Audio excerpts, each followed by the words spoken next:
इब्तदा है रब्बे जलील दे बाबरकत नाम तू जेड़ा दिलों के भेद खूब जानदा है। वेखण वाली अखां सुनने वाले कन्नां तुहानूं शफकत बारी मैं सदके मैं वारी दा सलाम पहुँचे। मेरे चैनल नूं वेखण सुनन लाइक ते सबसक्राइब करने वाले सारे मेरे भरावां नूं खुश आमदीद।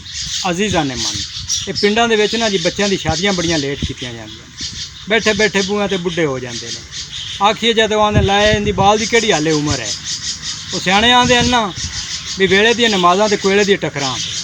वो इवें एक बंदा पिंड चो बैठा बैठा वो शादी ना हो सकी हट ते रिश्ता ही को ना देवे। वो किसी नाल दे पिंड दस पे भी उत्थे एक जनानी है तो उहदे नाल भी कोई नहीं परनिंदा। वो जनानी की एक शरत आई की शरत आई भी वो ना जेड़ा मेरे नाल शादी करा सी उहनूं वेले वेले 5 खल्ले मारने करने। उन्हें आखिया चलो शादी तो हुंदी नहीं पई 5 खल्ले जालने ने वेड़े च कहाँ वेखने घर के अंदर उस मारने ने। वो कई दिहाड़ियां गुजरियां तो आख पिया तो घर छड़ के निकल गया किते नाल दी बादशाही दे विच। वो पिछू उन्होंने जनानी जस पवे ना तो वेले वेले बौखर देवे उन्होंने घर एक टाली आई उनके पत्ते डिगे पे उन्होंने 5 खल्ले उन्होंने मार सट्टे। उनके उत्ते एक जिनर आंदा वो चलिया वो भी निकल गया। वो गया तो वह भी उस बादशाही पिंडे गया। वो वेख्या तो फिरदा हाँ भी सुना मैं तो मेरा घर छड़ ते आ गया। अच्छा हुण मैं लोगों लग सा तो तू दम दरूद करी तो आधा खर्चा पानी चलिया रासी ले कई दिन इवें गुजरे।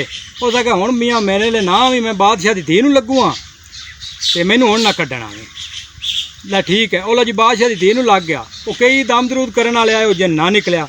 उन्हें आखिया जी इत्थे एक पिंड च बाबा है तो वह जिन कढ़ लैंदा है ले उन्होंने सत्त लिया। उन्हें आखिया मैं तो जी काम ही छड़ दिता है इनका भी सिर ला देना जे जिन ना कड्डे था। चलो वो बादशाह की धी कोल गया तो उस उन्होंने आखिया भी क्यों भी तेनों मैं रोकया कोई नहीं।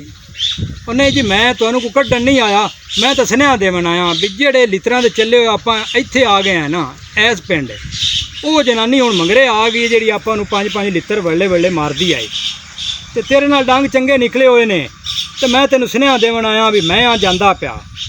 अच्छा कि वो लितरां वाली अपने मगर आ गई है। हाँ जी वो अपने मगर आ गई। चलो आखे मुड़ मैनू भी ले चल।